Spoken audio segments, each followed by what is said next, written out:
سبحان الذي أسرى بعبده ليلا من المسجد الحرام إلى المسجد الأقصى الذي باركنا حوله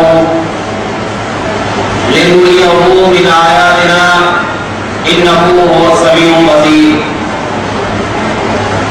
صدق الله مولانا العظيم وبلغنا رسوله النبي الأمين المدين الكريم ونحن على ذلك لمن الشاهدين والشاكرين والحمد لله رب العالمين. سبحانك لا علم لنا إلا ما علمتنا إنك أنت العليم الحكيم.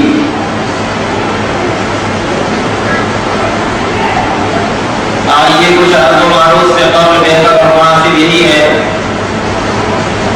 کہ سب سے پہلے ہم سب کے آقا مولا نبی آخر الزمان تاجدار انبیاء فخر رسولہ محمد مصطفیٰ صلی اللہ علیہ وسلم کی بارگاہ میں پناہ میں ہدیہ درود پیش کریں اور آواز بلند پڑھیں. اللہم صلی علی سیدنا و شفیعنا حبیبنا مولانا محمد بارک وسلم صلاۃ و سلام علیک یا رسول اللہ صلاۃ و سلام علیک یا حبیب اللہ صلی اللہ علیہ وسلم.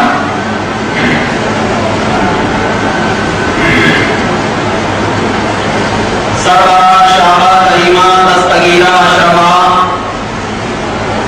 سرورا شاہ کریمہ دستگیرہ شفا حرمتی روح پیمبر یک نظر کن سوئے ماں اے اشرف زمانہ زمانہ مددنما اے اشرف زمانہ زمانہ مددنما درہائے مستراز کلید کرم کشا درہائے مستراز کلید کرم کشا. ایک مرتبہ اور بارگاہ رسالت میں جھوم جھوم کر ہدیہ درود پیش کریں اور آواز بلند پڑھیں. اللہم صلی علی سیدنا و شفیعنا حبیبنا مولانا محمد بارک وسلم صلاۃ و سلام علیک یا رسول اللہ صلاۃ و سلام علیک یا حبیب اللہ صلی اللہ تعالی علیہ وسلم. حضرات گرامی،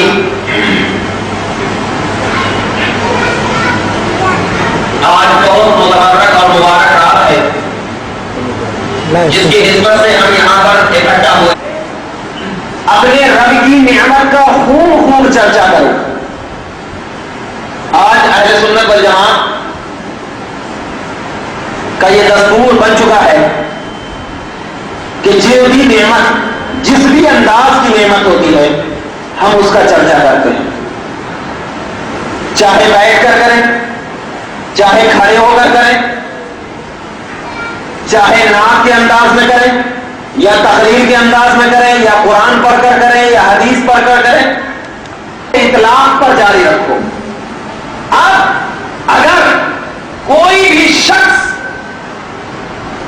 ہمارے اندر یہ دیکھے کہ یہ جو نعمت کا چرچا کیا جا رہا ہے اگر قرآن و حدیث کے خلاف ہے تب ہمارے اوپر فتویٰ لگے گا.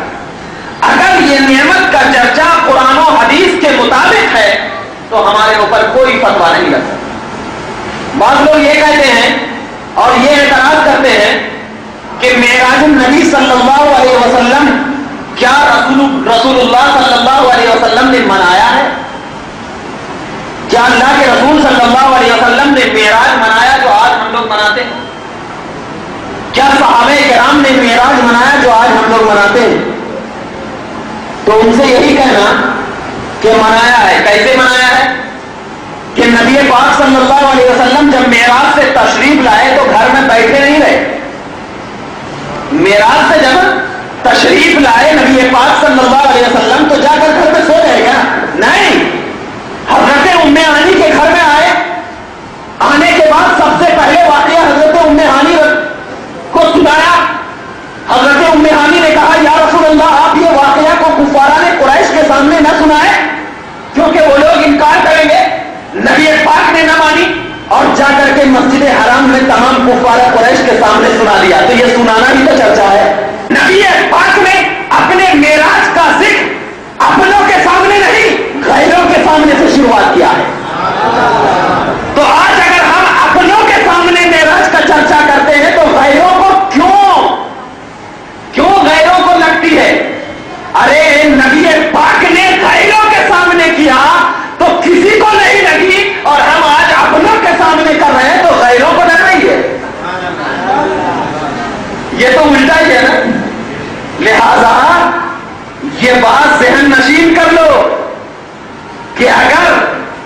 نبی پاک صلی اللہ علیہ وسلم کا نام سن کر اور معراج کا چرچا سن کر جس کے سینے میں خوشی پیدا ہو جائے، سمجھ لینا وہ صدیق اکبر والا ہے، کیونکہ نبی کے ایک لفظ کو سن کر صدیق اکبر نے کہا تھا یا رسول اللہ میں تو ماننے کے لیے تیار ہوں۔ جب میں نے خدا کو ایک مان لیا آپ کی زبان پر، جب میں نے آپ کو رسول مان لیا آپ کی زبان پر، تو یہ کیوں نہیں مانا؟ ارے اس سے بڑھ کر کیا بات ہے کہ خدا کو ایک مان لیا؟ یہ تو کچھ بھی نہیں ہے، یہ تو کچھ بھی نہیں ہے۔ تو نبی پاک صلی اللہ علیہ وسلم نے بھی معراج کا چرچا کیا ہے معراج سے آ کر۔ تو اللہ تبارک و تعالیٰ کے علاوہ کسی کو خدا سمجھ کر اس کی عبادت کرنا، اس کو پکارنا، اس کو پوجنا، یہ شرک ہے۔ اللہ کے علاوہ خدا سمجھ کر عبادت کرنا، پکارنا، پوجنا، یہ شرک ہے۔ اب اگر اللہ کا مخصوص بندہ سمجھ کر اس کو پکارا جائے تو یہ شرک نہیں ہوتا، کیونکہ شرک کی تعریف اس پر ثابت نہیں ہوتی۔ کوئی شخص یہ کہہ دے کہ زید سن رہا ہے اور خدا بھی سن رہا ہے، تو زید کا سننا الگ ہے اور خدا کا سننا الگ ہے۔ خدا کا سننا ایسا ہے کہ خدا ہمیشہ سے سن رہا ہے اور سنا ہے اور سنے گا، اور زید پہلے نہیں سن سکتا تھا، بعد میں سننے کی طاقت ہوئی اور پھر نہیں سن سکے گا جب وہ بوڑھا ہو جائے، جب وہ مر جائے۔ تو دونوں صفت کے درمیان جب ڈفرینٹ ہو گیا تو پھر یہ کہنا کہ یہ شرک ہو گیا، یہ درست نہیں۔ شرک تو اس وقت ہوگا جب دونوں صفت کو ہم مانیں گے۔ اور بدعت کہتے ہیں، یہ سن لیجیے، اب شرک بھی ہے اور ایک بدعت بھی ہے۔ میں بدعت اس لیے بول رہا ہوں کہ ہمارے پاس ایک کتاب آئی تھی بدعت بول کر کے، ایک کتاب آئی تھی، میں نے اس کو دیکھا تو اس میں ساری چیز، کنڈے بدعت، فاتحہ بدعت، جلوس بدعت، مجمع بدعت، یہ تمام بدعات کو شمار کیا ہے، میرے پاس سے گزری۔ آپ کو میں ایک چیز بتا دینا چاہتا ہوں کہ بدعت کہتے کس کو ہیں؟ نئی چیز کو۔ بدعت کیا ہے؟ نئی چیز کا نام بدعت ہے۔ جو رسول پاک صلی اللہ علیہ وسلم کے زمانے میں نہ ہو، اس کے بعد پھر اس کا ظہور آئے تو اس کو بدعت کہتے ہیں شریعت۔ اب لیکن ایک جو بدعت ہے وہ ہم پر یہ اعتراض کرتے ہیں کلو بدعت ضلالہ، ہر بدعت گمراہی ہے، ہر بدعت گمراہی ہے۔ تو ان سے یہی کہنا کہ اگر ہر بدعت گمراہی ہے تو سب سے پہلے تو تمام لوگ گمراہ ہو جائیں گے، کیونکہ ہم لوگ بھی تو نبی کے زمانے میں نہیں، ہم لوگ بھی تو نبی کے زمانے میں نہیں ہے، تو بدعت گمراہی کیسے ہوئی؟ تو اور اس کا ایک جواب یہ ہوگا کہ جب نبی کے زمانے کے علاوہ ہو تب بدعت گمراہی ہوگی نا۔ اور ہمارا تو یہ عقیدہ ہے کہ قیامت تک نبی کا زمانہ ہے، ہمارا تو یہی عقیدہ ہے کہ قیامت تک کس کا زمانہ ہے؟ کوئی نبی آ سکتا ہے؟ نہیں آ سکتا۔ جب کوئی نبی نہیں آ سکتا تو قیامت تک میرے نبی کا زمانہ ہے، کیونکہ اللہ تبارک و تعالیٰ نے خود کلام مقدس میں ارشاد فرمایا ہے وَلَكُمْ شَهِيدٌ فِي الْآخِرَةِ، اے محبوب آپ تمام لوگوں کے لیے آخرت میں گواہ بن کر آئیں گے، آپ گواہ ہوں گے۔ تو گواہی کب ہوگی؟ جب تمام لوگوں کا مشاہدہ کریں گے، نبی کے زمانہ ہوگا تب تو گواہی دیں گے نا۔ تو قیامت تک میرے نبی کا زمانہ ہے۔ اور بدعت کیسے کہتے ہیں کہ نبی کے زمانے کے علاوہ کوئی نئی چیز قائم کرنا تھا بدعت، نبی کے زمانے کے علاوہ کوئی نئی چیز قائم کرنا تب بدعت۔ نبی کا زمانہ ہی ختم نہیں ہوا تو بدعت کہاں ہوئی؟ نبی کا زمانہ ہی ختم نہیں ہوا تو بدعت کہاں؟ تو جب بدعت نہیں رہی تو پھر کلو بدعت ضلالہ کہا، ہر بدعت گمراہی ہے، یہ کہاں؟ پتا چلا کہ اگر مان بھی لیا جائے کہ ہر بدعت گمراہی ہے تو پھر حدیث پاک کے اس حدیث پاک کا کیا جواب ہوگا جو مسلم شریف کے حدیث پاک میں ہے من سن سنتا فی الاسلام حسنہ، من سن سنتا حسنتا فی الاسلام، کہ جس نے اسلام میں کوئی اچھا نیا طریقہ پیدا کیا تو اس کو اس کا ثواب دیا جائے گا اور اس شخص کو بھی اس کا ثواب دیا جائے گا جو شخص کے اس کے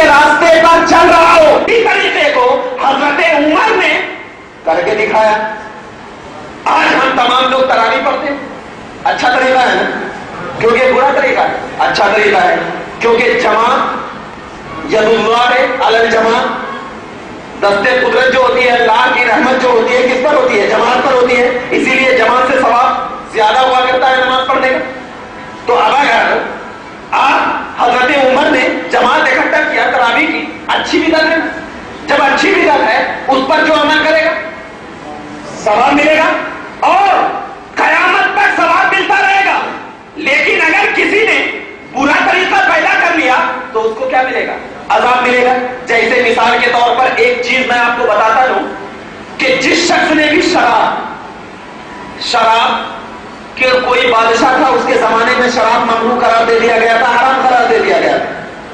اب اگر دوسرا بادشاہ آیا اور اس نے اس شراب کو جائز قرار دے دیا تو اب جو لوگ وہ شراب پیئیں گے تو اس شراب جتنے لوگ بھی پیئیں گے اس سارے کا عذاب کس کو ہوگا؟ اس بادشاہ کو ہوگا، کیونکہ اس نے طریقے کو ایجاد کیا. پہلے بند ہو گیا تھا، پھر طریقہ ایجاد کیا تو بری چیز ہوئی نا. تو ایسے ہی کوئی بھی اچھی چیز اگر پیدا کر لی جائے اور اس سے اسلام میں کوئی نقصان نہ ہو تو اس اچھی چیز کے کرنے کی وجہ سے ثواب ملتا ہے. اب ذرا بتاؤ، ہم جو معراج النبی کا جلسہ مناتے ہیں اور منا کر اکٹھا بیٹھتے ہیں تو کیا صحابہ کرام نبی پاک صلی اللہ علیہ وسلم کو خطبہ سننے کے لیے نہیں بیٹھا کرتے تھے؟ مسجد نبوی میں تمام صحابہ کرام کا مجمع ہوتا تھا اور مجمع ہو کر کے نبی پاک صلی اللہ علیہ وسلم قرآن و حدیث کی تعلیم دیا کرتے تھے. اب ذرا بتاؤ، یہاں پر جو ہم بیٹھے ہیں کسی رامائن کو پڑھا جا رہا ہے یا قرآن و حدیث کی تعلیم دی جا رہی ہے؟ قرآن و حدیث کی تعلیم دی جا رہی ہے. تو جس طرح نبی پاک نے مسجد نبوی میں بیٹھ کر اکٹھا ہو کر تمام صحابہ کرام کو قرآن کی تعلیم دیا ہے، اسی طرح العلماء ورثۃ الانبیاء کے تحت آج کل کے علماء اور عوام کو قرآن و حدیث کی تعلیم دیتے ہیں تاکہ اپنے نبی کی سنت ادا ہو جائے. اپنے نبی کی سنت ادا ہو جائے اور اس سنت کو ادا کرنے کے لیے اہل سنت کا جگر چاہیے، کسی اور دوسرے کا جگر نہیں، اہل سنت کا جگر. اسی لیے اہل سنت کبھی معراج النبی مناتے ہیں تو کبھی شب برات کی محفل مناتے ہیں. کیوں؟ اس لیے کہ تمام لوگ حدیث پاک کی وجہ سے مناتے ہیں. آج معراج النبی ہے، بہت بابرکت ہے. ابھی میں آیت پہ نہیں گیا ہوں، ابھی آؤں گا. آپ لوگ بیٹھے ہیں نا، آرام سے سنیں گے نا؟ ہاں. اب میں آیت پہ جاتا ہوں. میں نے آپ کے سامنے آیت مبارکہ کی تلاوت کا شرف حاصل کیا. اللہ رب العزت اپنے کلام میں ارشاد فرماتا ہے، سبحان الذی اسری بعبدہ لیلا. پاک ہے وہ ذات جو لے گیا اپنے بندے کو رات کے تھوڑے سے حصے میں، من المسجد الحرام الی المسجد الاقصی، مسجد حرام سے مسجد اقصی تک. الذی بارکنا حولہ، اب اس مسجد حرام کی تعریف بیان کی جا رہی ہے، صلہ لایا جا رہا ہے. الذی بارکنا حولہ، جس کے ارد گرد ہم نے برکتیں رکھی. کس لیے لے گیا؟ لنریہ من آیاتنا، تاکہ ہم دکھائیں ہم اپنی نشانی، ہم دکھائیں ہماری نشانی. انہ هو السمیع البصیر، بے شک وہی سننے والا اور دیکھنے والا ہے. دیکھیے آیت کا رد دیکھیے. اللہ نے سب سے پہلے سبحان اپنی صفت ذکر کیا، پاک ہے وہ ذات، اور آخر میں بھی کیا کیا؟ انہ هو السمیع البصیر، بے شک وہی سننے والا. پہلے بھی اور آخر میں بھی اور بیچ میں سفر معراج، تاکہ کسی کو اعتراض نہ ہو، کیونکہ پہلے بھی خدا کی صفت ہے اور بعد میں بھی خدا کی صفت ہے، تو اس کے درمیان جو چیز ہے وہ نبی کی معراج ہے. تو اب پتہ یہ چلا کہ اللہ کی صفات کا جلوہ دیکھنے کے لیے نبی پاک معراج گئے. کیونکہ دیکھیے پہلے بھی صفات بعد میں بھی صفات ہے، تو معراج کون کرا رہا ہے؟ پروردگار عالم کرا رہا ہے. لہذا معلوم ہوا کہ جو لوگ یہ اعتراض کرتے ہیں، جو فلسفی اعتراض کرتے ہیں کہ آسمان پھٹ نہیں سکتا، سوراخ نہیں ہو سکتا آسمان میں، آج کل کے سائنسداں کہتے ہیں کہ آسمان میں سوراخ نہیں ہو سکتا، کیسے جائے گا آسمان کو چیر کر کے؟ تو ٹھیک ہے، مخلوق کے اعتبار سے تو یہ محال ہے کہ آسمان میں سوراخ نہیں ہو سکتا، لیکن خالق کے اعتبار سے محال نہیں۔ مخلوق نہیں گیا معراج کرنے، خالق لے گیا میرا۔ سبحان الذی اسری، پاک ہے وہ ذات، کس سے؟ تمہاری سوچوں سے۔ تم جو سوچ رکھ رہے ہو نا، عقل میں جو سوچ ہے، ان سوچ سے پاک ہے، ان نقائص سے پاک ہے، ان تمام چیزوں سے پاک ہے جو تمہارے عقل میں آ سکتی ہے، ان تمام چیزوں سے پاک ہے وہ ذات جس نے اپنے بندے کو سیر کرایا، لے گیا رات کے تھوڑے سے حصے میں۔ اسی لیے علماء کرام فرماتے ہیں کہ مسجد حرام سے مسجد اقصی تک کے سفر کا انکار کرنا کفر ہے۔ جس نے یہ انکار کر دیا کہ نبی پاک صلی اللہ علیہ وسلم کو اللہ تبارک و تعالیٰ نے مسجد حرام سے مسجد اقصی، آسمان، ساتوں آسمان، عرش، کرسی، سدرۃ المنتہی، جنت، یہ سب کا انکار کر دیا تو وہ شخص گمراہ ہے، کیونکہ اس کا ثبوت حدیث پاک سے، حدیث مشہور سے۔ بات سمجھ میں آئی؟ مسجد حرام سے مسجد اقصی تک کے سفر معراج کا انکار کفر، اور مسجد اقصی سے لے کر کے ماورا تک کا انکار گمراہی، کیونکہ اس کا ثبوت حدیث پاک سے۔ یہ ذہن نصیب کر لینا۔ آپ کو بتانا یہ ہے کہ آج 3-4 بات آپ کے سامنے ذکر کر دی جائے گی۔ آپ نے ابھی سنا ہوگا حافظ رضوان صاحب سے پورا بیان سنا ہوگا سفر معراج کی حالت۔ میں آپ کو سفر نہیں بتاؤں گا، میں اس کو آپ میں جو پوائنٹڈ کی چیزیں ہیں وہ آپ کے سامنے ذکر کر دوں گا، تاکہ کیا ہے آپ کے ذہن نشین ہو جائے، اور جو لوگ یہ اعتراض کرتے ہیں کہ فلاں چیز ہے، ایسی چیز ہے، وہ سب چیزوں کو حدیث پاک سے، بالکل حدیث پاک سے انشاءاللہ بیان کروں گا، اور حدیث پاک جو ایسی حدیث ہو جو بالکل صحیح ہے۔ اب سب سے پہلے اسرا ہے۔ اسرا کا معنی ہوتا ہے رات میں سیر کرنا۔ اسرا کا معنی کیا ہوتا ہے؟ رات میں سیر کرنا۔ اب یہ بات بتاؤں کہ اللہ تبارک و تعالیٰ نے اپنے نبی کو رات ہی میں معراج کے لیے کیوں بلایا؟ دن میں بھی بلا سکتا تھا، رات ہی میں کیوں بلایا؟ دن میں بھی بلا سکتا تھا۔ تو اس کی وجوہات علماء کرام نے بتائی ہے کہ رات میں اس لیے بلایا ہے کہ رات جو ہے وہ دن پر مقدم ہوا کرتی، فضیلت جو ہے رات کی وہ دن سے زیادہ ہے، کیونکہ کسی بھی مہینے کی شروعات رات سے ہوا کرتی ہے، دن سے نہیں، رات سے ہوا کرتی ہے اور دن سے نہیں۔ ایک وجوہات یہ، دوسری وجوہات یہ ہے کہ رات جو ہوا کرتی ہے وہ تمام لوگوں کو سونے کے لیے، رات میں تمام لوگ کیا کرتے ہیں؟ سو جاتے ہیں اور بالکل آرام میں رہا کرتے ہیں۔ تو اگر نبی پاک صلی اللہ علیہ وسلم دن میں جاتے تو ہو سکتا ہے سورج یہ کہتا کہ اللہ کے نبی میری روشنی میں گئے،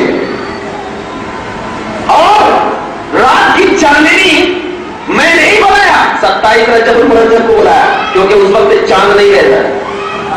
ذہن رکھیے گا، دیکھیے دن میں اس لیے نہیں بلایا کہ سورج کہیں یہ نہ کہہ دے اے چاند تو بڑا بدنصیب ہے، دیکھو میرا نبی خدا سے اگر ملنے جا رہا ہے تو میری روشنی میں جا رہا ہے۔ رات میں چاندنی میں بھی نہیں بلایا تاکہ چاند سورج کو نہ کہہ دے اے سورج تو بڑا بدنصیب ہے، دیکھو اللہ نے اپنے نبی کو جو میں اپنے پاس بلایا ہے میری روشنی میں بلایا۔ تو اللہ تبارک و تعالیٰ نے نہ چاند کی روشنی میں بلایا، نہ سورج کی روشنی میں بلایا، بلکہ رات کی تاریکی میں بلایا، کیونکہ چاند کو جو روشنی ملی وہ میرے نبی کا صدقہ تھا، سورج کو جو روشنی ملی وہ میرے نبی کا صدقہ تھا۔ تو میرے نبی کسی چاند اور سورج کی روشنی کے محتاج نہیں، بلکہ میرے نبی کے ذات تو ایسی ذات ہے کہ میرا نبی جس ذات کی طرف جا رہا ہے وہ بھی نور ہے، اور جو جا رہا ہے وہ بھی نور ہے۔ اسی لیے میرے نبی صلی اللہ علیہ وسلم کو اللہ تبارک و تعالیٰ نے 27 رجب کو، اب بولتے ہیں نا محمد کی رات بولتے ہیں نا، چاند اٹھتا ہے کیا 27 نظر کو نہیں اٹھتا، لہذا دیکھیے گا تو رات میں سیر کرایا، دن میں نہیں، اور اس کے بعد یہ فرمایا لیلن یعنی رات کے ایک حصے میں. ایسا نہیں سمجھ لینا پوری رات نہیں سمجھ لینا. کیوں؟ اس لیے کہ اگر پوری رات ہوتی تو پھر فضیلت کہاں؟ ارے فضیلت تو یہ ہوا کرتی ہے کہ ایک لمحے میں جا کر آ جائے، بس یہ فضیلت، ایک لمحے میں جا کر آ جائے یہ فضیلت. بعض لوگ یہ اعتراض کرتے ہیں کہ اتنی جلدی جا کر کے آ جانا یہ کیسے ممکن ہو سکتا ہے، یہ کیسے ممکن ہو سکتا ہے؟ تو ان کو یہی بتانا سورہ نمل کی آیت کریمہ ہے. حضرت آصف بن برقیہ جب ایک لمحے میں پلک جھپکتے ہی تخت بلقیس کو حضرت سلیمان علیہ السلام کے دربار میں حاضر کر سکتے ہیں. ولی ہے وہ، نبی نہیں، ولی ہے.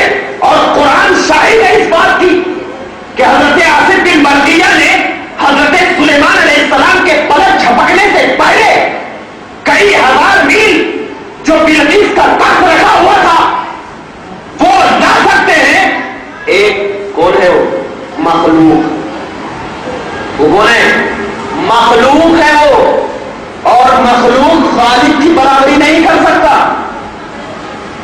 تو جب ایک لمحے میں حضرت آصف بن برقیہ مخلوق ہو کر حضرت بلقیس کے تخت کو سلیمان علیہ السلام کی بارگاہ میں حاضر کر سکتے ہیں تو پروردگار عالم کی ذات کیا اتنی بھی قوت والی نہیں جو اپنے نبی کو ایک لمحے میں اپنے پاس بلا کر کے اس دنیا میں بھیج سکتے ہے؟ پاور والی ہے صاحب. کیوں؟ اسی لیے تو کہا سبحان پاک ہے وہ ذات. سوچنا ہے نہیں، سوچنا بھی نہیں اپنی عقل سے، کیونکہ سوچ سے پاک. اب سبحان الذی اسریٰ بعبدہ، اب عبد پہ آئیے.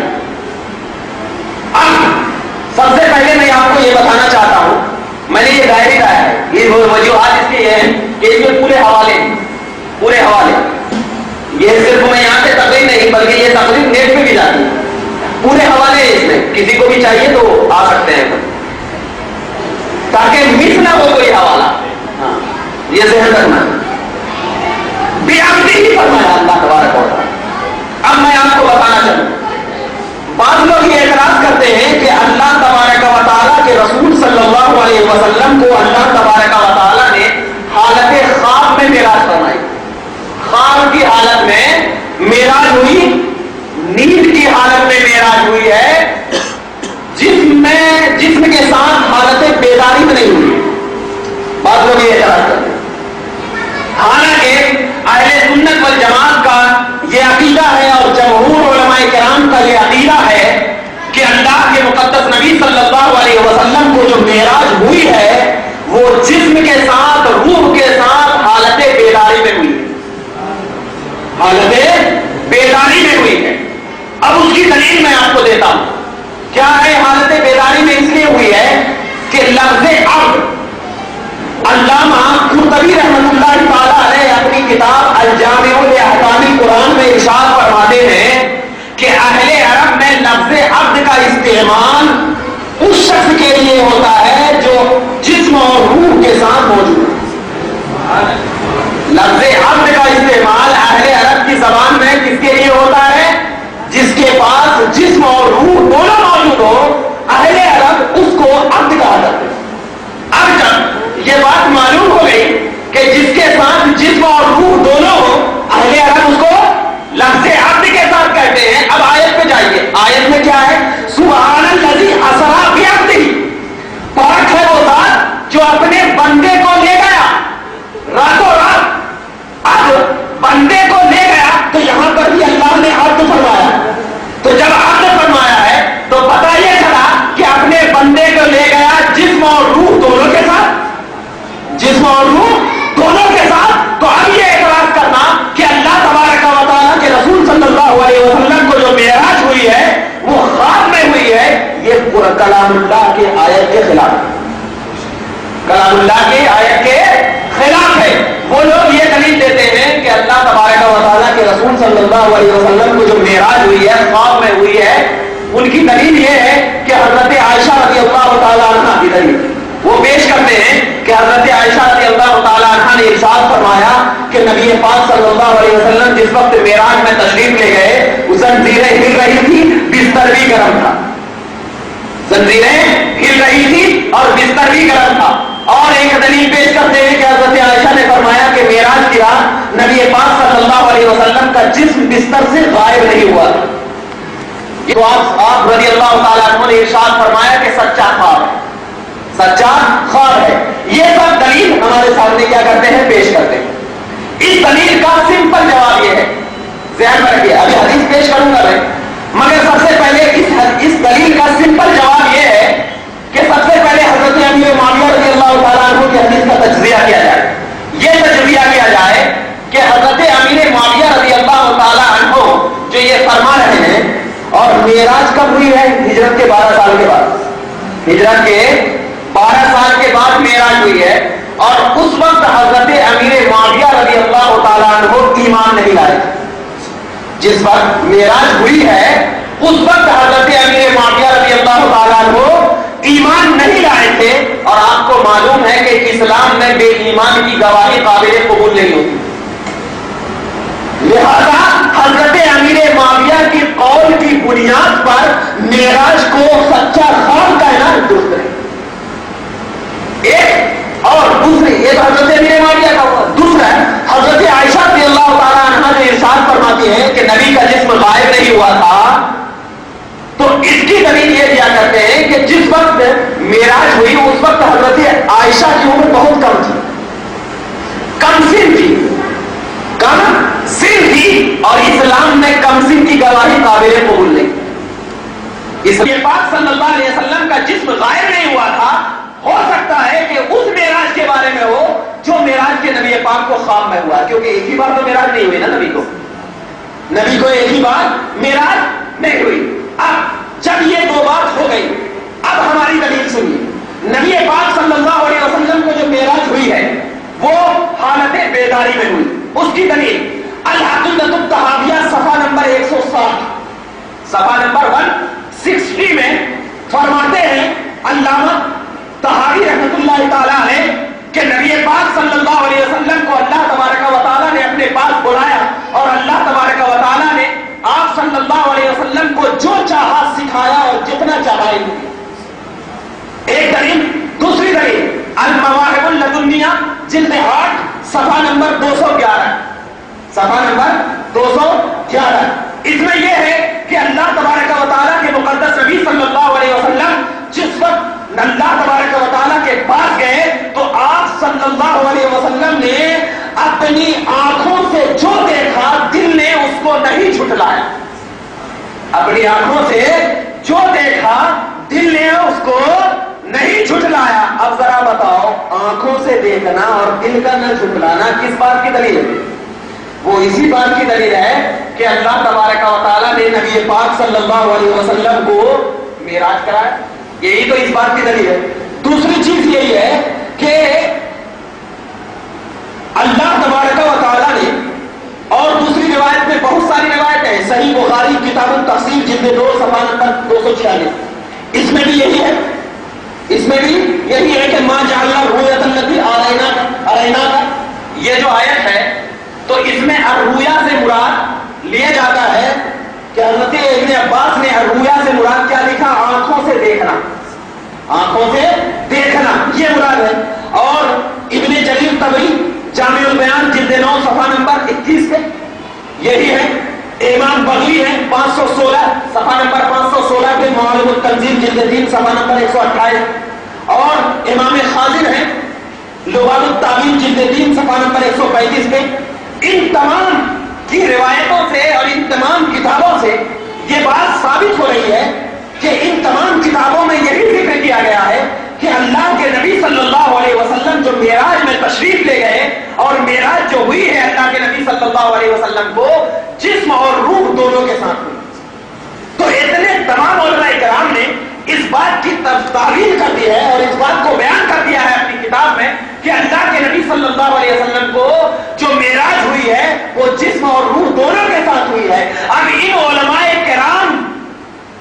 ان علماء کرام کی بات کو نہ مان کر، بات کو کو نہ مان کر یہ کہنا کہ نبی پاک صلی اللہ علیہ وسلم کو معراج خواب میں ہوئی ہے صرف حضرت عائشہ کی دلیل کو بنیاد بنا کر، یہ درست نہیں۔ کیوں؟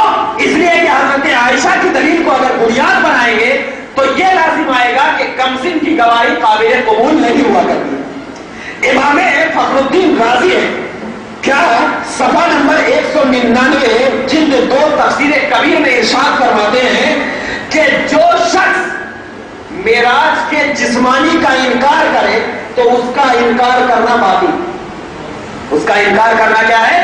باطل ہے۔ اور علامہ قرطبی تفسیر قرطبی میں بھی یہی فرماتے ہیں صفحہ نمبر 137 میں، اور علامہ ابن کثیر جلد 4 صفحہ نمبر 113 اور 114 میں بھی یہی فرماتے ہیں کہ جو شخص معراج جسمانی کا انکار کرے تو اس کا انکار قابل قبول نہیں، اور اس کا انکار کیا ہے؟ باطل ہے، ان کے قول کو نہیں مانا جائے گا اور ان کے قول پر عمل نہیں کیا جائے گا۔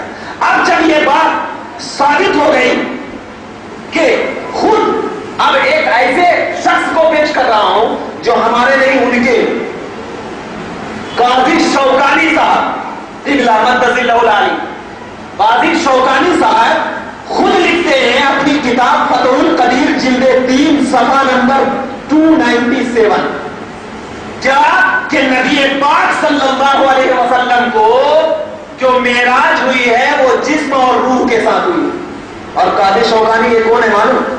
یہ اہل حدیث کے بہت بڑے مجدد ہیں، بہت بڑے مجدد۔ اب اپنے مجدد کی بات کو مانو، کیونکہ تمہارا مجدد تو یہ کہہ رہا ہے کہ نبی کو معراج جسم کے ساتھ ہوئی، اور تم یہ کہہ رہے ہو کہ نبی کو معراج روح کے ساتھ ہوئی۔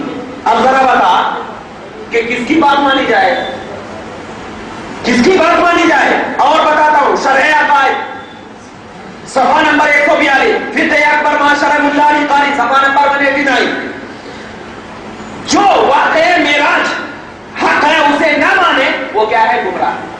لہذا ان تمام روایتوں سے یہ بات ثابت ہو گئی کہ نبی پاک صلی اللہ علیہ وسلم کو جو معراج ہوئی ہے وہ جسم اور روح دونوں کے ساتھ ہوئی ہے، اور اس پر حدیث پاک گواہ ہے، اس پر علماء کرام کے اقوال گواہ ہے، اور اس پر خود قرآن کلام اللہ گواہ ہے کہ کلام اللہ نے خود ارشاد فرمایا کہ سبحان الذی اسری بعبدہ، کہ پاک ہے وہ ذات جو اپنے بندے کو لے گیا، پاک ہے وہ ذات جو اپنے بندے کو لے گیا۔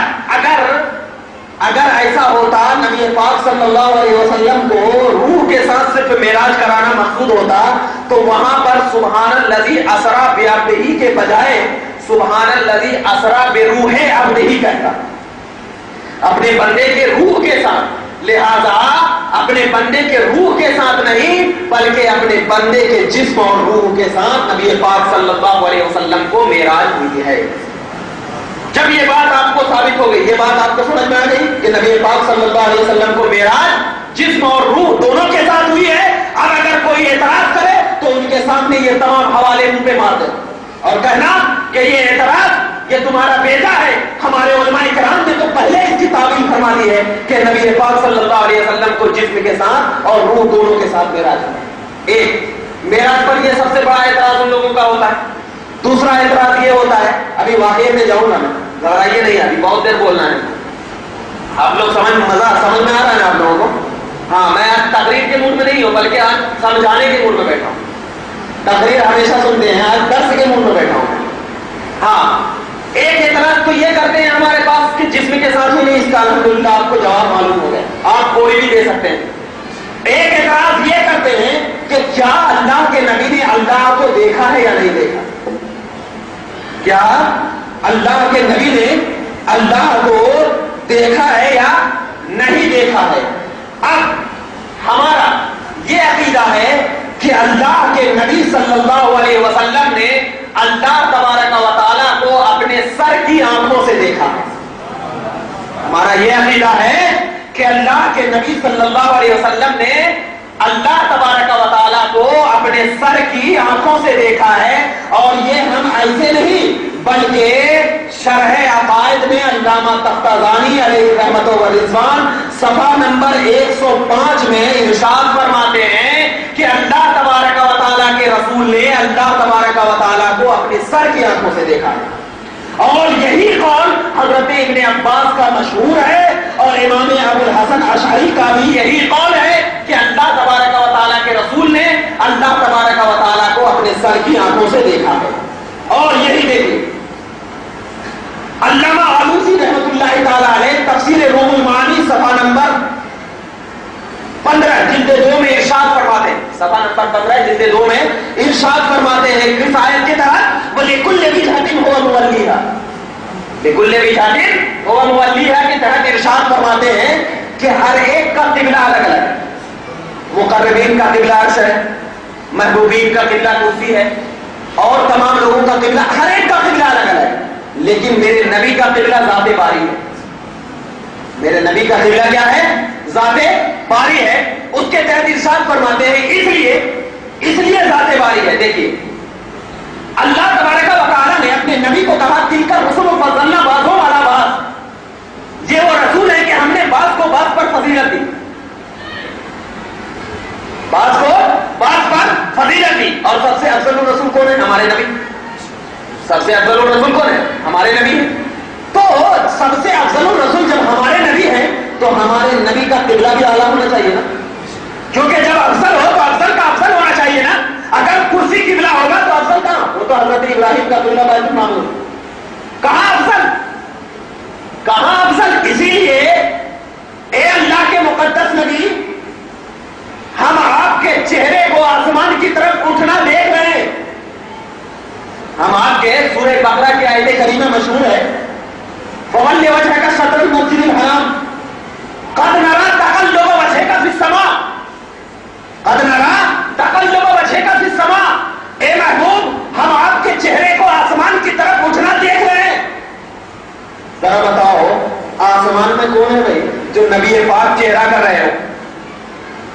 یا تو مسجد حرام کی طرف کرتے یا تو مسجد اقصی کی طرف کرتے، آسمان کی طرف اٹھنا دیکھ رہے ہیں. اللہ کہہ رہا اب معراج کہاں ہے؟ آسمان میں. ملنے خدا سے کہاں جا رہے ہیں؟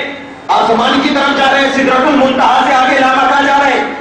اللہ کہہ رہا ہے اے محبوب قد نرىٰ تقلب وجهك في السماء، اے محبوب ہم آپ کا چہرے کو اب آسمان کی طرف اٹھنا دیکھ رہے ہیں. فَوَلِّ وُجُوهَكُمْ شَطْرَ الْمَسْجِدِ الْحَرَامِ فَوَلِّ وَجْهَكَ شَطْرَ الْمَسْجِدِ الْحَرَامِ.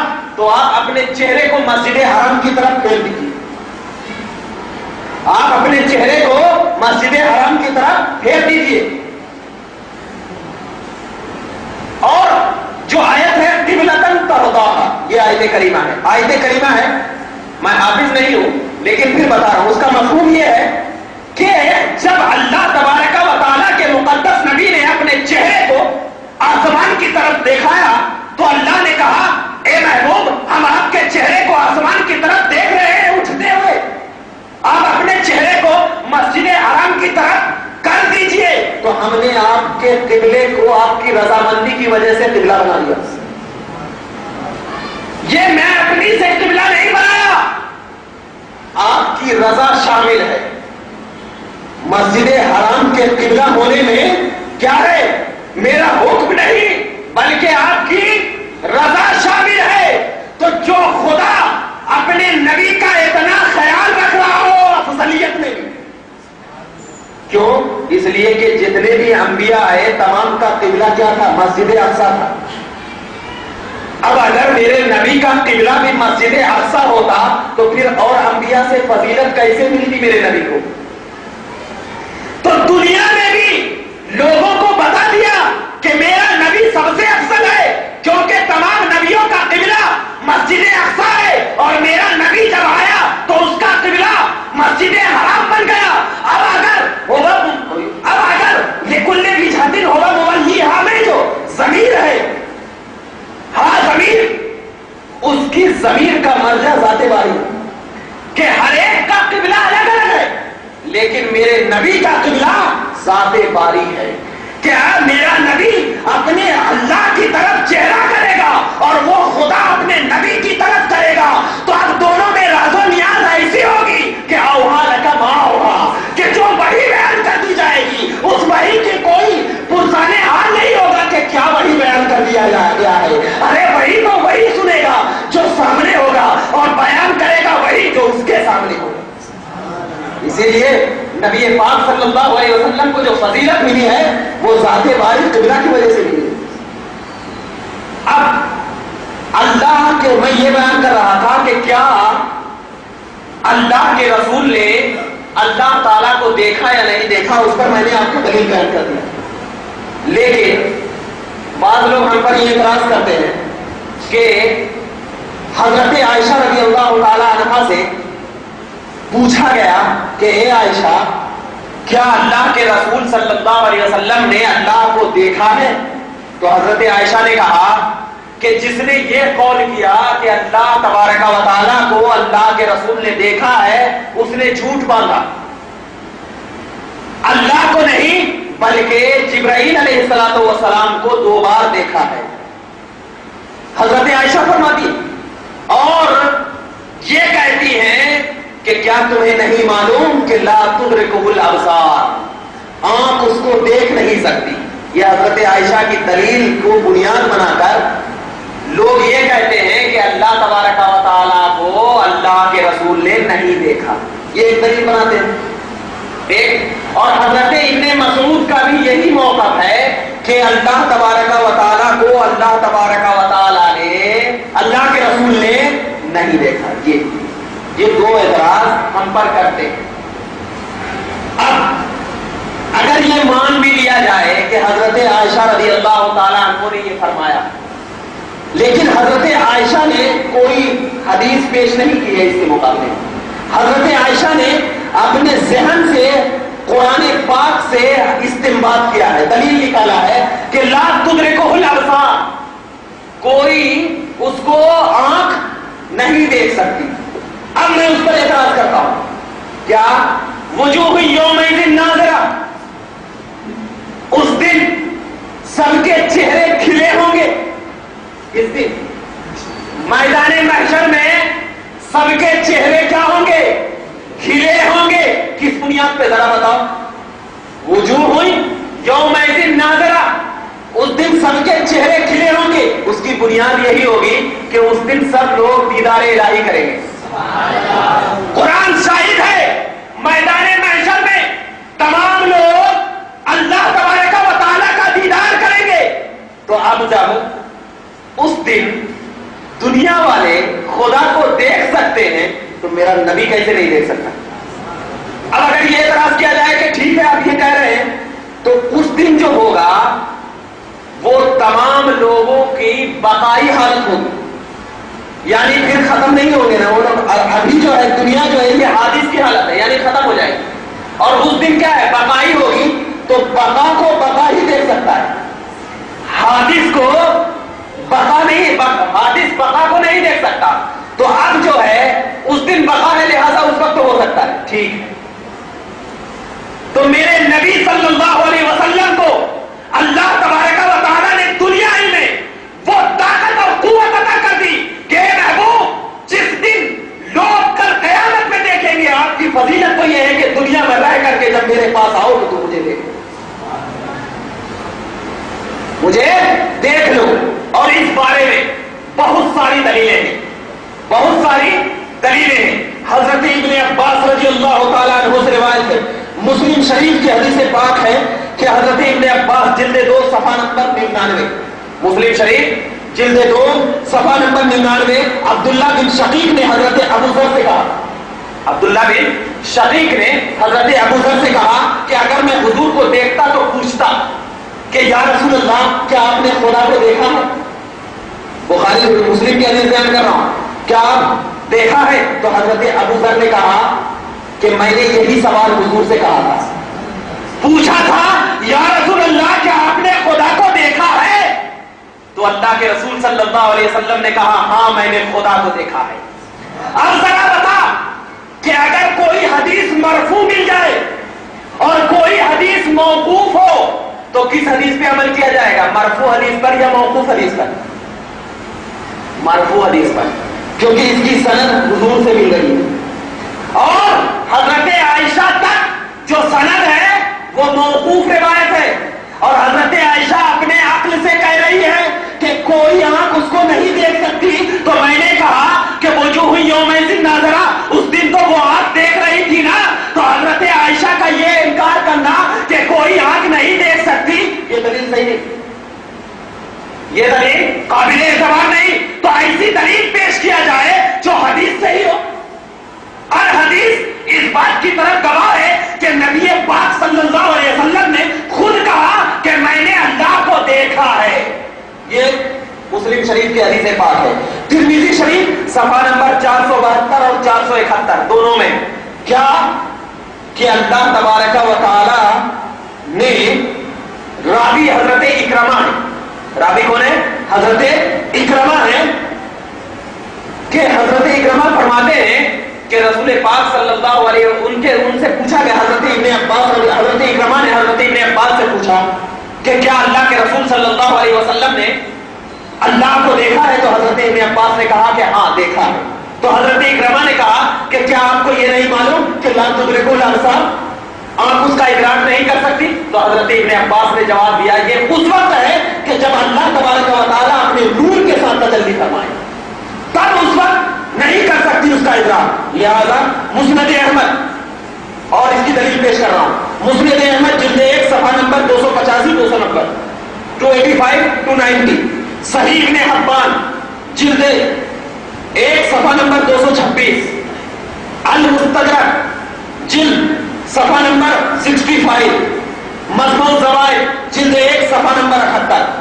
ان تمام کی روایت میں علامہ ابن حاکم نے فرمایا ہے کہ اس کی سند بالکل صحیح ہے، اور ان تمام روایتوں میں، ان تمام حدیثوں کی کتابوں میں یہی ہے کہ ابن عباس رضی اللہ تعالیٰ عنہ کی روایت کرتے ہوئے مشہور روایت کی بنیاد پر کہ اللہ تبارک و تعالیٰ کے نبی صلی اللہ علیہ وسلم نے اللہ تبارک و تعالیٰ کو اپنی سر کی آنکھوں سے دیکھا ہے، اور یہی روایت مشہور ہے. اب اس کا اگر کوئی انکار کر دے تو مشہور روایت کا انکار کرنے والا گمراہ ہے. جب یہ بات آپ کو دو بار ثابت ہو گئی کہ اللہ کے نبی صلی اللہ علیہ وسلم نے اللہ تبارک و تعالیٰ کو اپنے سر کی آنکھوں سے دیکھا ہے، اور یہ بات بھی ثابت ہو گئی کہ نبی پاک صلی اللہ علیہ وسلم جو معراج ہوئی ہے جسم اور روح کے حالت میں ہوئی. اب ان تمام باتوں کو اکٹھا رکھتے ہوئے اب معراج ہوئی. اب میں آ رہا ہوں معراج میں، سنیں گے نا؟ ہاں. اللہ تبارک و تعالیٰ نے ارشاد فرمایا سبحان الذی اسری بعبدہ لیلا من المسجد الحرام الی المسجد الاقصی الذی بارکنا حولہ لنریہ من آیاتنا انہ هو السمیع البصیر. اب جب معراج ہو رہی ہے، حضرت جبرائیل علیہ السلام کا آسمان سے نزول ہوتا ہے. کہاں نزول ہو رہا ہے؟ نبی پاک صلی اللہ علیہ وسلم کے حجرہ مبارک میں، جو حجرہ کے حضرت ام ہانی کا گھر تھا، اور نبی پاک آرام فرما رہے. حضرت جبرائیل آسمان سے اترتے ہیں دروازے سے نہیں، چھت کو پھاڑ کر. کیوں چھت کو پھاڑا؟ دروازے سے کیوں نہیں آئے؟ چھت کو کیوں پھاڑا؟ بتانے کے لیے کہ میں اوپر سے آ رہا ہوں، اوپر لے کر جاؤں گا. اوپر سے آ رہا ہوں، اوپر لے کر جاؤں گا. تائی اوپر سے آئے، اوپر لے کر گئے. آئے جبرائیل کھڑے ہیں، سمجھ میں نہیں آ رہا ہے کہ نبی کو جگائیں تو کیسے جگائیں. اگر ذرا سا کچھ ہوتا ہے تو بے ادبی. آج تو بے ادب کتنے لوگ پیدا ہو گئے. جبرائیل کو معلوم ہے ادب کس کو کہتے ہیں. ادب پوچھنا ہے تو جبرائیل سے پوچھ، اے جبرائیل پتا ادب کیا ہے؟ تو جبرائیل پکار کر کہیں گے ادب یہ ہے کہ میں جب آیا تھا تو نبی کے قدم کو چوما تھا. دوری چوم ادب ہو جائے گا. ادب یہ ہے کہ میں جب معراج کے لیے آیا تھا تو نبی کے قدم کو چوما تھا. اگر تو بادب بننا چاہتا ہے تو کسی کے قدم کو چومنا بادب کہلائے گا، اور اگر تو اکڑ کر چلا جائے گا ابلیس جیسا بے ادب کہلائے گا. اسی لیے سجدے میں ابلیس گرا نہیں گرا، بے ادب کہلایا. فرشتے گرے بادب کہلائے، فرشتے گرے بادب کہلائے. تو وہی ادب آج بتا رہے ہیں کہ دیکھ میرے نبی صلی اللہ علیہ وسلم کا قدم ہے تو جبرائیل کی پیشانی ہے. نبی کا قدم جہاں ہوگا جبرائیل کی پیشانی وہاں ہوگی. اسی لیے ہم تو جاتے ہیں تو اگر بتاتے بعد لوگ بولتے ہیں چھونا شرک ہے. کہاں جبرائیل کہاں شرک کیے کیا؟ نہیں، جبرائیل نے چھوما ہے جبرائیل نے. پتا چلا کہ شرک نہیں بلکہ شرک سے بچاتا ہے. شرک نہیں، شرک سے بچاتا ہے۔ کیسے بچاتا ہے؟ میں نے آپ کو پہلے کہا تھا، شرک سے ایسے بچاتا ہے کہ شرک کہتے کس کو ہے کہ اللہ کے علاوہ کسی کو خدا سمجھ کر پوجنا، عبادت کرنا، ماننا، یہ شرک ہے۔ اب ذرا بتاؤ، کوئی شخص خدا کو چوم سکتا ہے کیا؟ چوم سکتا ہے کوئی شخص خدا کو؟ اگر ہے تو ہاتھ اٹھا دے۔ نہیں چوم سکتا کوئی شخص خدا کو۔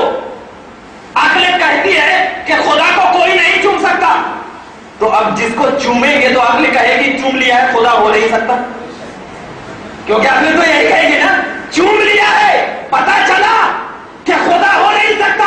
جبریل نے چوم کر بتایا محمد عربی تیری صفت ابدیت ہے، تو معراج کو جا رہا ہے ابدیت کے لبادے میں اوڑھ کر۔ جب اللہ تبارک و تعالیٰ نے حضرت عیسیٰ علیہ السلام کو اٹھایا تھا تو عیسیوں نے یہ کہنے پر مجبور ہو گئے تھے کہ وہ خدا ہے یا خدا کا بیٹا ہے، وہ خدا ہے یا خدا کا بیٹا ہے۔ تو لہذا اللہ تبارک و تعالیٰ نے کہا سبحان الذی اسری بعبدہ،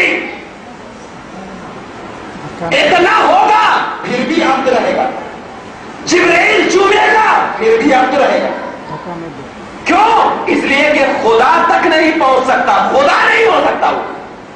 تو یہ لوگوں کہیں تم ان کی عظمت کو دیکھ کر کے خدا نہ سمجھ لو، اسی لیے جبرائیل نے عقیدہ دیا کہ اے لوگوں سنو، اتنی عظمت کو دیکھ کر خدا نہ سمجھنا، میں چوم رہا ہوں، خدا ہو نہیں سکتا۔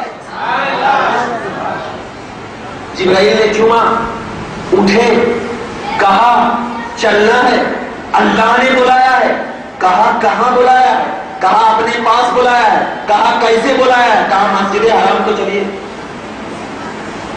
مسجد حرام تو چلیے۔ حضرت ام ہانی کے گھر سے جاتے ہیں، مسجد حرام میں جاتے ہیں، آپ نے واقعہ سنا ہوگا لیکن میں تھوڑے ڈفرینٹ انداز میں بیان کروں۔ مسجد حرام جاتے ہیں، جانے کے بعد سب سے پہلے مسجد حرام میں زمزم اور آب کوثر سے نبی پاک صلی اللہ علیہ وسلم کے جسم اطہر کو چیرا جاتا ہے، چیرا جانا، دل کو نکالا گیا، سونے کے تشت میں رکھا گیا، دھویا گیا، علم و حکمت بھرا گیا، بھرنے کے بعد پھر سے نبی کے جسم میں رکھ دیا گیا، رکھا، خون نہیں نکلا، رکھ دیا، خون نہیں نکلا، اس کو دعویٰ خون نہیں نکلا، کیونکہ اب نورانیت کی حالت آ گئی۔ پہلے جسمانیت تھی لیکن اب خدا کے پاس جا رہے ہیں، اب خدا کے پاس جا رہے ہیں تو اب نور سے ملنے جا رہا ہے، نورانیت آ گئی، اب نورانیت کو خون نہیں، نورانیت کو خون نہیں۔ ارے نبی پاک صلی اللہ علیہ وسلم کی صاحبزادی حضرت فاطمہ الزہرا رضی اللہ تعالی عنہا کو فاسد خون آتا تھا کیا؟ نہیں آتا تھا نا؟ تو حضرت امام حسین جب پیٹ میں تھے تو کیسے پلے بڑھے؟ آج کے ڈاکٹر یہ کہتے ہیں کہ عورت کو فاسد خون آتا ہے اور جب بچہ پیٹ میں رہتا ہے تو وہی فاسد خون اس بچے میں منتقل ہو جاتا ہے اور اس کی وجہ سے وہ بڑھتا ہے۔ میں کہتا ہوں حضرت فاطمہ الزہرا کو خون نہیں آتا تھا تو حضرت امام حسین رضی اللہ تعالیٰ عنہ جو ان کے پیٹ میں تھے تو کیسے پڑھے؟ کیسے پڑھے؟ کیسے پڑھے؟ اعلیٰ حضرت کہتے ہیں تیری نسل پاک میں ہے بچہ بچہ نور کا۔ یا رسول اللہ تیری نسل پاک میں ہے بچہ بچہ نور کا، تو ہے اے نور، تیرا سب گھرانہ نور کا، اور نور کو خون کی ضرورت نہیں۔ تو اب نبی کا جسم جب چیرا جا رہا ہے تو خون کا عقیدہ دیا اعلیٰ حضرت نے بریلی کی سرزمین پر بیٹھ کر کہ سنیو، صرف مسلک اعلیٰ حضرت نام لگانے کا نام اہل سنت نہیں، بلکہ اگر اہل سنت کا مرتبہ پانا ہے تو 1400 کتاب کو اپنے سینے میں دبا لو، اعلیٰ حضرت کے عشق کو اپنے نگاہوں میں بسا لو، کیونکہ اگر تم نے صرف مسلک اعلیٰ حضرت کے نام پر اپنے پیٹ پالنا شروع کر دیا تو اعلیٰ حضرت کو خوشی نہیں بلکہ غم ہوگا۔ اعلیٰ حضرت نے کبھی یہ نہیں سکھایا کہ مسلک اعلیٰ حضرت کا نام لگا کر کے میرے پیٹ کو پالو، نہیں، اعلیٰ حضرت نے اپنی زندگی کو کتابوں میں لکھنے میں شروع کر دیا۔